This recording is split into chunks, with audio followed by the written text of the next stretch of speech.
number 282.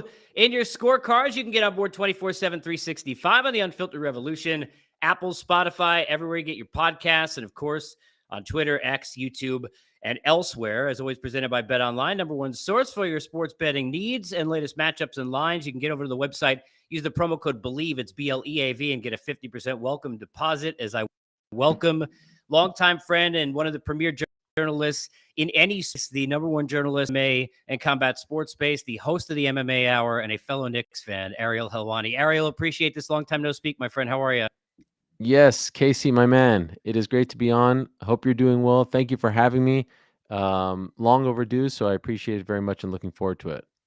Yeah, I wanted to start here because I think back to, I often think about how much MMA has grown. And I think back to 2006, 2007, sitting on a desk at Versus, and Liam McHugh, Molly Karam, Reese Waters. You're talking MMA, I'm talking baseball. If I would have told you then and fast forwarded you in a DeLorean to where this space is now with MMA and with the UFC, would you ever have believed that it got that big? Honestly, yes. And that's partially why I decided to, devote my life to covering this sport. When I got to Syracuse in 2001, when I got to, the place where all the young sports broadcasters dream of going, because I looked up to the likes of Marv Albert and Bob Costas and wanted to be just like them. But when I was growing up in the Montreal Jewish community, there weren't a lot of kids who had the same dream as me. They all wanted to be, doctors, lawyers, accountants, following the family business. So I was pretty unique. But then I get to Syracuse and I'm surrounded by 1,000 kids who have the exact same dream as me. And so I have always liked to be someone who is a little bit different. And in 2001, I told my parents, everyone here is the same. Everyone here has a similar dream and goal. I don't want to follow them. And, there is this sport called MMA. There's this thing called the UFC, which at the time was 8 years old.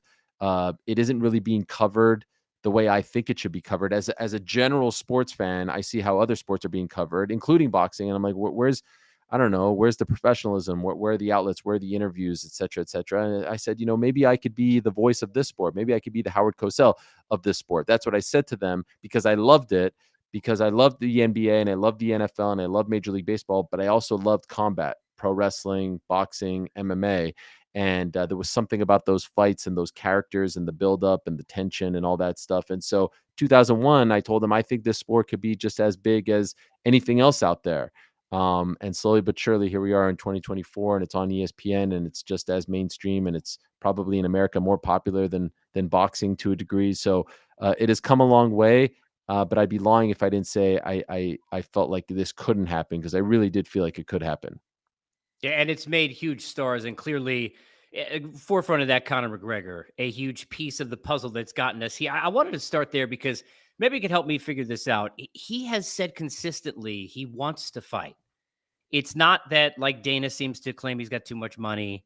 He wants to fight. He wants to be there. He's not fought yet. Michael Chandler's been waiting for seemingly a century. It's been 2 years, whatever it is. They may fight at the end of July. Why is it taken so long, in your opinion? It's a very complex one, and there's a lot of politics involved. And the UFC likes to say that they're the place where there aren't any politics, but as the sport gets bigger, that happens. Conor McGregor demands a lot of money, and I think the UFC is on fire. And quite frankly, they don't necessarily need him. Business would be great if he was around, but he demands a lot. And I think if they could put the toothpaste back in the tube and not give him as much leverage and power, they would do so. They've never done that for anyone. And he came, Conor was a great fighter, obviously, and still is, in my opinion, and had a lot of tools and a lot of traits that worked to his benefit. But one thing that he also had on his side was timing. His timing was impeccable, because as he's rising, the UFC is on the verge of being sold. And then there's a new ownership group that now feels like they have this big fish, and they're going to give him all this power and leverage so that they can start to recoup the amazing amount of money that they paid for the UFC. And that coincides with the Mayweather fight, which they have always said that they would never do and never let anyone do, because they wouldn't want to give someone of their, of their own, one of their contracted fighters, to go out and fight for someone else on a different platform, et cetera, et cetera. And so that all kind of led to all of this. And now he's become a super duper star. Dana likes to say, oh, he has too much money, this and that. And Conor saying, no, I'm ready to go. Then he says he's got the movie, and Conor says, no, I'm ready to go. And so the latest in all of this is they've settled on June 29th. They've yet to officially announce it. Rapidly approaching, not too far away, a little over 2 months away. Um, and the other sort of storyline off to the side, which they don't want to talk about, is that he has 2 fights left on his deal. And I think it's good for business to have Conor McGregor a part of the family, but not necessarily be able to, or have to pay him all the time. So, 2 fights left. Now you get to 1 fight left. Now you're staring at him becoming a free agent and having a big fight in Saudi Arabia or some other promotion. So, they're kind of just they're moving at a snail's pace, because it's good when they're going into these TV rights negotiations next year, and they will start this year saying, hey, we've got a Conor McGregor pay-per-view on the horizon, and we got this, that, and the other.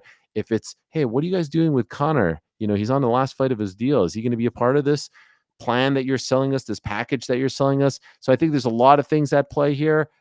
Ultimately, we all hope he fights June 29th, and then it's going to get really interesting when he has 1 fight left. What happens then? You mentioned Saudi. Before we get to 300, I want to ask you, Chimaev Whitaker. You say Khamzat Chimaev, and like most MMA fans, I'm there.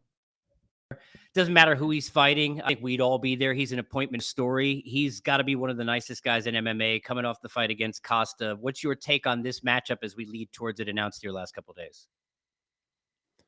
Okay, I love the fight, but I just want to ask you real quickly, is my connection okay? Yeah. Yeah, you're good. You're perfect. Okay. I hear and see Okay, because absolutely I perfect. just noticed I was on the alternate Wi-Fi, and so I just want to make No, sure that I it's not got you like choppy or perfect. anything. Yeah, don't worry. I Okay. got you totally perfectly. Don't worry about it. All right, perfect. I worry about these things. Love the fight. The UFC was supposed to make its debut in Saudi Arabia on March 2nd, and what I was told was, these individuals in Saudi Arabia, they want the biggest and the best. They want a lot of people to be talking about their events, and they felt like the event wasn't up to their standards. So they said, "All right, we understand you have big cards coming up. You have 300 in April, this and that. Let's regroup and do it in June." They've got the May 18th Tyson Fury Alexander Usyk unification bout. They've got the June 1st Artur Beterbiev Dmitry Bivol fight, and then this will come June 22nd, and it works really nicely for the UFC because it will be June 22nd on ABC, so here in America, live and free, and they will use that as a commercial to sell, hopefully, the June 29th Conor McGregor fight. Perfect platform, right? So obviously, when you're putting on a big fight there with the Muslim fighters in the UFC, you have several that you can choose from. Islam Makhachev is a champion. Not probably going to put him on a free card. Next best thing, Khamzat Chimaev. Just as popular, gigantic star in the sport, and in particular with the Muslim community. He's fighting a true blue middleweight, the former middleweight champion, Robert Whitaker, who looked solid in his fight against Paulo Costa, as you said, got back on track after the loss to DDP. This is the test that Khamzat needs at 185, because you'll recall he was supposed to fight Costa in October. Costa gets hurt, staph infection, elbow. In comes Kamaru Usman, 170-pounder, former 170 champ, who really gave him a tougher fight than most people expected. And so now it feels like the guy who we all said, including myself, was going to be a surefire champion at 170 and probably 185. Now we're starting to think like, did we overhype him? Did we misread this one? I still think he could be a champion, but there's the question of consistency, there's the question of the gas tank, there's the question of the size, and there's the question of the travel. It's one of the great mysteries in this sport. Why can't he come to America? Why can't he fight more often? Why does he always fight in the Middle East? So these are things that haven't really been addressed. It works out June 22nd, big, what I think should be a number one contender fight at 185. Yeah, you mentioned the Usman fight, and if I recall correctly, at the end, it seemingly looked like if that goes 5, Kamaru's got a really good chance to win that. So that's got to be right. One of the big questions in the main event, I assume it's going to be 5 rounds, is the gas tank against a guy like Whitaker, who we know is not going to go away. Yes. Oh my gosh. Whitaker is incredible in 5-round fights. And for the most part, incredible when he's not fighting the likes of Israel Adesanya Yeah, and right. DDP, who he lost to back in July, who's the current champion, Dricus du Plessis. But I really chalk that. I'm not taking anything away from DDP, but I really felt after talking to Robert about it, like that's just one of those things where it wasn't his night. And I would love to see that one again down the line. That's why I think this is a perfect number one contender fight. But yeah, a lot of questions are going to be answered of Khamzat. To me, all the pressure is on him here. Robert has already climbed the mountaintop.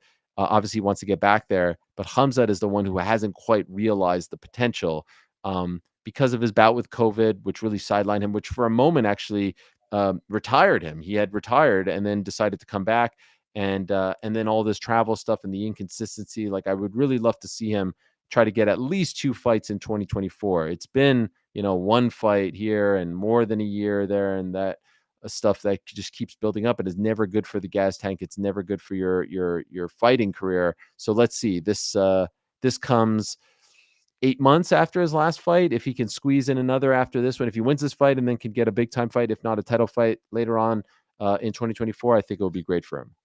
UFC 300, terrible poster, great card. I mean, really, I thought that was the Apex 100 poster, but we'll get to that in a second. Yes. I mean, literally, it was fitting of it, but I think I could have made that graphic on Canva, but that's a whole nother thing. Yes, The me card's too. amazing. Card's amazing.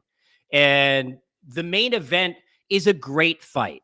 But did the UFC they've done such a great job at putting up big fights. They're on an amazing roll.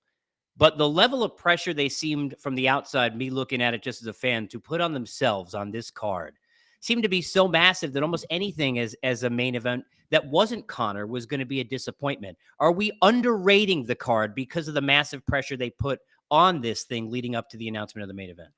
Well, I'm happy that you said anything other than a Conor fight, because the Conor fight would have been perfect for this card Yeah, and no one would have batted an eye. no, And I think there were some other fights that would have been perfect, like Cheeto versus Sean, I think would have been fine, but that was great for Miami. It was perfect. The Ecuadorian fans were there, and Sean is such a big star. Um, Here's the thing: the only one who truly put pressure on the UFC to make this into like the greatest night of all time was Dana White. Dana White was the right. one saying like, you guys are going to have your minds blown. This is going to be the greatest. It's like, all right. And we've been talking about this for months. Like, okay, can't wait to see what they offer us. And then just, look, here's the thing. And I feel for them in this regard, believe it or not. Fans demand banger after banger after banger, and we've been getting that. 296 was tremendous. 297 was so-so, but 298 was incredible, and 299 was incredible. And so if you want these bangers after banger after banger, then there are going to be some cards that are going to suffer. Right. And That's so, right. like, look at 301. Not You. great. You know No. what I mean? So it's impossible. This isn't pro wrestling where like John Cena could wrestle every month. You know what I mean? It just Mhm. doesn't work that way. And so I agree with you. It's a great card. If it was 301 or 302 or 303 or anything but like a round nice number, I don't think anyone would be complaining. But I do understand some fans who are like, this isn't quite what we had in mind. When you think about 200, when it was supposed to be Jones and DC, and it was supposed to be Brock Lesnar and all this stuff, is like, man, that was I think 200 just had like the sexier main card, if you will. Top to bottom, it's phenomenal. It's great. There's no stinker on the card. Every fight matters. Every fight has fighters who have great resumes and legacies and stakes attached to it. But I do feel like the main event just kind of falls short, and we're missing that one marquee super duper fight. And the thing that makes it an even bigger pill, tougher pill to swallow, is the fact that that main event would be perfect for 301. Yeah, And right. so Exactly. they robbed Peter to pay Paul. It's unfortunate for the Brazilian fans. Pereira in Brazil would have been an incredible scene. And so I wish that was that. And then I personally wish we would have had Izzy DDP as the 300 main. And I think that would have been the perfect rivalry and the perfect fight. DDP wasn't ready. I get that. He had just fought in January. So it is what it is. Come Saturday, April 13th, no one will be lamenting. No one will be crying about it. But I do understand some of the fans who are like, yeah, I wanted just a little bit more. Yeah, I think, the people's fight, if you will, on the card is that BMF title. And whether it has the belt or not, Gaethje Holloway, how do you not get excited about? But the interesting dichotomy about this fight I wanted to ask you about is I'm so excited, like most fans are, because who doesn't? These are all timers, right? I mean, never in boring fights, all time fighters, BMF or not. It seems like to me we could have been in a spot where if Volk took a rest, you've got almost on the same card. You could have had Taporia and Holloway, and then you could have Gaethje, who would have been next for the title. And both Huh. these guys now get deviated off those tracks. What's your take? Forget the BMF for a second, but just on the fight for the two guys who we're all going to love it, but ... Does it make sense for either that they're fighting in this fight? Well, I understand why you say forget the BMF, but God, the BMF title annoys me. Its sheer existence annoys me for so many reasons. But first and foremost, I grew up in an era, so did you, where the champion of the world, the champion of the division, certainly the heavyweight champion, is the baddest mofo on the planet. That's what we've Right. been taught. Yep. Like that's what we've been told all this time. Right. It's like the guy who's at the top holding the gold, and now you're telling me That's right. other guys in the division are the baddest. So what about like if I'm Islam Makhachev, I'm like, what are you talking about? I'm the baddest It's like mofo. the I'm the hardcore one. title, right? I mean, it's like the Yes. hardcore belt, And no one right? really respects that. So, and then I wonder, and I feel like I know the answer to this. I don't think Max and Justin are fighting on 300 if not for the stupid BMF title. You know what I mean? And so to your point, Yep. they got deviated from a path to actual gold for this fictitious title that was just kind of concocted from the mind of Nate Diaz out of nowhere in a post-fight interview after beating Anthony Pettis in August of 2019. Like, what is the point of all of this? Now, I'm not going to be a stickler when those two guys are looking at each Oh, other in the cage, it's going to be tremendous. And I'll say this, and I believe you're a pro wrestling fan as well. oh, Max big Holloway time. just Yeah. a couple of days ago cut an incredible promo, one of his best, if not his best promos. And he's not a great like promo guy, but he was just saying like, "Yo, I'm tired of you people trying to put a limit on my career. I'm tired of you telling me what I need to do and what I should be doing. I'm on the pound for pound list. He's on the pound for pound list. Why can't we fight and see who's the baddest man?" And I was like, you know what, Max? Okay, I dig that. This is what I need. I needed a reason to care, a why. Why is this happening? I know why Kayla Harrison, Holly Holm is happening. I know why Pereira and Hill is happening, and Zhang Wei Li and Yan China. I know why Rakic and Prochaska are happening. They're trying, but what is the reason for this fight? Why is Max Holloway moving up from 145 and halting his run at 45? And why is Gaethje, who was on the cusp of fighting for a belt, taking this fight instead? So now I feel like I have a why, and I'm all in. Um, but yeah, it's a little bit funky, and perhaps the biggest winner in all of this will be Dustin Poirier. Perhaps he gets a title shot at 302 as a result of all of this, and I can't hate that because I think that would be a pretty darn good story. You mentioned talking about pro wrestling. I got to ask you, and I saw, by the way, I haven't watched the whole thing yet in its entirety. A great job with CM Punk yesterday. For those who have not heard or seen that, should catch your interview. Thank you. I got to ask you about WrestleMania 40. So I was out of the game for a long time after the Attitude Era. My son, who's 9, is desperately into it. So I'm kind of back in the last couple of years. And last year, we thought the close of the Cody Rhodes story was going to Yeah. be that triumphant win, and it didn't happen. And look, I don't know what the plans were, but if you look at the last year and the way it's worked, maybe it was the right thing to do to kind of take it away from us. Now, let me lead you to this. We're a few days away. It can't be the right thing to do again, right? Okay, so I will tell you this. I was mad. I was there last year, WrestleMania 39, and I was pissed off. I was pissed off. I'm not I was the guy, in the stand saying it's still real to me, damn it. Like I wanted that moment and I wanted to witness that moment. And not only that, I was pissed off in February, a few weeks before, because I was in Montreal and Sami Zayn of Montreal was in there against Roman Reigns. And I thought he should have won that night. I thought Sammy should have won that night. And that place, I have never heard. And I've been to some big time events in Montreal, the Canadians run in the 90s, the close of the Forum, the opening of the Molson Center, incredible Expos games against the Braves back in the day. Like I had never heard Montreal that loud, and they wanted it so bad. And I thought he should have won. And then Cody, I thought he should have won. And then they both didn't win. And then I went to the Raw after Mania on the Monday after in LA, and they did this whole thing with Cody. And then Roman takes an extended break. And I was like, what was the point of all of this? Why didn't you just put the belt on Cody? Why couldn't you have given us this? Why is it when it always feels like we want something so bad, the bookers don't give it to us in wrestling? It's the one sport that you could actually give it to us, right? You can't say, oh, you got to play the game. It's the one where Sure. you can actually deliver. And so I was mad. I was mad for a long time. Now I have to tell you, a couple of days before 40, they freaking nailed it. And I don't know if this was the plan from the beginning, but holy cow, this has been tremendous theater. This stuff with The Rock and Oh, Roman it's amazing. and Seth and Cody. And I love I don't really love, believe it or not, I understand why they do it from a business standpoint. I don't love the 2-night thing. To me, it's like one event, you see it, you're done. Even if it's 7 hours, fine. But I love the fact that the main event of night 1 bleeds into night 2, because the stipulation is if Rock and Roman beat Cody and Seth, or I should say, really, it's more if Cody and Seth win, then the bloodline are banned from ringside on night 2 when it's Cody versus Roman. So I love that there's a thread there from night 1 to night 2. And The Rock has been amazing. And any old school fan will tell you, just like yourself, like, man, that's Hollywood Rock. That's like the old school Rock. That's the corporate Rock from back in the day Yes. with One the we love. Versace and the shades. Yes. Yes, we Yeah. love Oh, that it's the guy. Like the best. It's Disney the Rock best. is nice and wholesome, but like Yeah, it's we all okay. fell in love with this guy. Yeah. So it's been great. And now I'll say, all right, they got me. They got it right.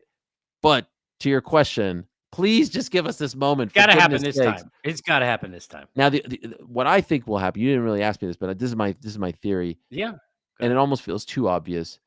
Rock turns on Roman, Cody wins, and then we build to Rock Roman next year. That's what I think To could finally get happen, it. but almost seems Yeah. too obvious at this point. So I don't know. I'm excited for it, whatever it is. They've certainly got me hooked. Speaking of which, you talk about combat sports and Mania. You hit a number of things on your show, and the one thing that I wanted to ask you more than anything else, knowing from my years in talk radio, it is so hard to create ensemble. You can't. You can create plans and rundowns and all of that, but when you have a cast in a show, it just either works or it doesn't. And I got to give your group so much credit because it is so Well, much thanks. fun to watch. I mean, and listen to it because you get to know. It reminds me of, and I know you're a Howard guy too, Howard. I think of Mike and the Mad Dog when I remember this how long ago, Iron Eagle being the 2020 Flash guy and the Birdman coming in and having the conversation for 2.5 minutes. And you felt like, right, all those guys, you knew them. Just how difficult is that in this business to come up with, and how have you done it so successfully? How much is an accident and how much is actual effort from your group to do it?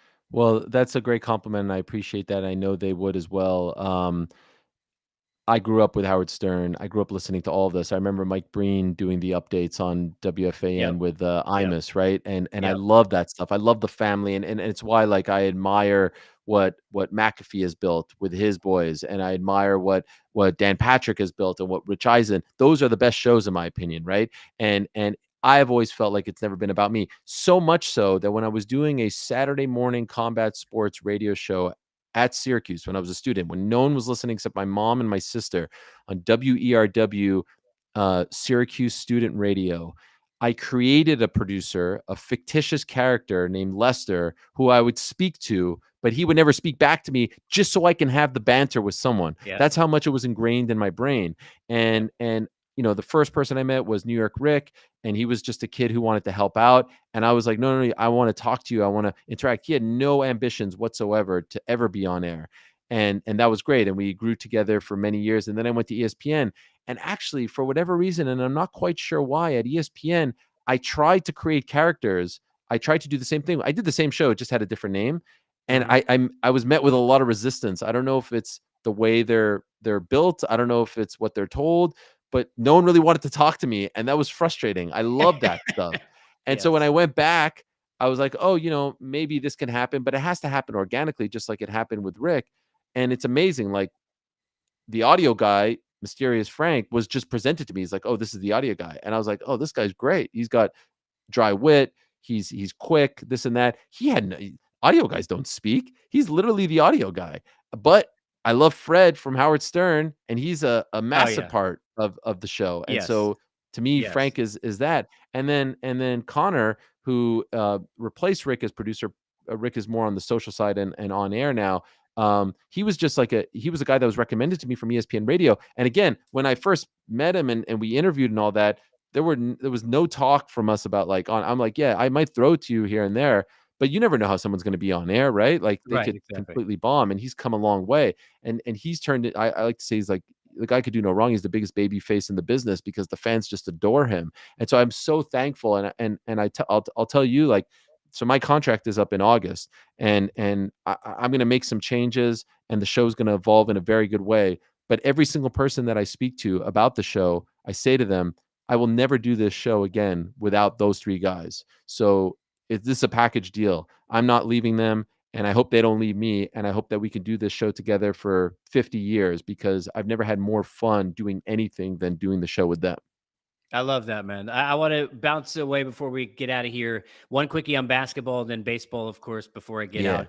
Our Knicks. So, speaking of not being able to have good things, with Cody taken away from us, here are the Knicks. They present to us, in my opinion, the most exciting team to watch outside of the Jeremy Lin 2 weeks. since 98, 99. And that Mm. team with Spree and Allen Houston and Camby in that run, which was so much, I know shortened season and whatever, but so much fun to watch. But we can't be healthy. We keep having injuries. We have heartbreaking. I'm just planning for despair. Am I wrong? I mean, how are you? I know we're negative, Nellies, but how are you looking at this next season when you see the lack of health right now with OG and Randall? Well, first of all, I'm having a blast because I think all Knicks fans, all we want is just to be relevant. And there's Yes. no better time than spring in New York. And there's no team that unifies the city more than the Knicks, right? There are Mets and Yankees fans, diehard fan bases, and Jets, Giants, and Islanders, Rangers. But the Knicks are New York City's team. Sorry, Nets fans, all six of you. So I just love the fact that we're going into April now relevant. I love I love Jalen Brunson. I would take a bullet for that guy. I adore him. I love the fact that the son of the 15th man on that 99 team is the savior now. I love Yep. that story. Rick Brunson, Yep. his father, who was on those late 90s teams. And I love the pieces. They're so much fun to watch. And my kids have finally gotten into the Knicks. I've been trying to will them into this, and something clicked this year. My older son loves Josh Hart. My middle son loves Jalen and Dante DiVincenzo. They love Isaiah Hartenstein. They just got to meet a bunch of them as we were early to a game recently, and that was incredible, taking them to their first game. And so it's fun when your kids are into it too. But yes, there is this part in the back of my mind that's like, oh, if we just had OG and Julius and Mitch healthy, like we'd be legit contenders. Not just a good story, Oh no, for legit real. Yes. title contenders. And Mhm. and and I think I speak for you when I say this. Like, I just want one, man. I Yeah. just want to know what it feels like. One one night in June when you can exhale and see your Knicks just like showered in champagne, draped in the confetti, and just up there. I just want to know what that I get chills just talking about it. I just want to know what it feels like. And I feel like Jalen is the guy, and I feel like he's destined for greatness, but certain things have to fall your way. And so let's see. I'm holding out hope for Julius. I'm holding out hope for OG. It's not looking too promising at the moment. But yeah, to your point, like those games on Friday and Sunday, I mean, how much fun was that? And then of course it ends in Oh, heartbreak. Like the Wemby game on Friday was just theater at its finest, and then the Thunder game on.